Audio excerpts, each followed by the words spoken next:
ఇక్కడ సేవ చేస్తున్న మేమైనా, వాక్యానుసారంగా బ్రతుకుతున్న విశ్వాసులకు పిలువబడుతున్న మీరైనా, మనందరం ఏదో గొప్ప గొప్ప ఫిలాసఫీలు, థియాలజీలు చేసి వచ్చిన వాళ్ళం కాదండి. మోకాళ్ళ ప్రార్థన ద్వారా దేవుని సన్నిధిలో కృపను పొందుకున్న వాళ్ళం. సేవ చేస్తున్న మేమైనా గొప్ప గొప్ప చదువులు చదివిన వాళ్ళం కాదు, జ్ఞానం కలిగిన వాళ్ళు అసలే కాదు, తెలివితేటలు ఉన్న వాళ్ళం అసలమే కాదు. కానీ ఏదో గొప్ప గొప్ప కాలేజీల్లో బైబిల్ సెమినార్ చేసిన వాళ్ళం కూడా కాదు. సంవత్సరాలు మాకు ఒకే ఒక్క నెల బైబిల్ సెమినార్ జరుగుతుంది. ఆ సెమినార్లో కూడా అన్ని విషయాలు బోధించరు, క్లుప్తంగా కొన్ని విషయాలు బోధిస్తారు.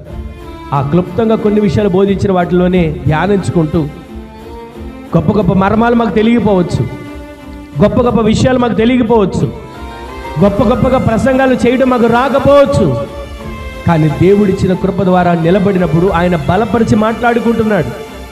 ఆయన మాట్లాడే ప్రతి మాట మన జీవితాలకు వెలుగుగా మార్చబడుతుంది.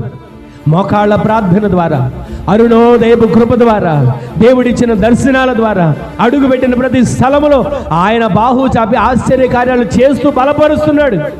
ఇది మా శక్తి కాదు, మా బలము కాదు. ఈరోజు నీ మాటలు వింటున్న మనందరము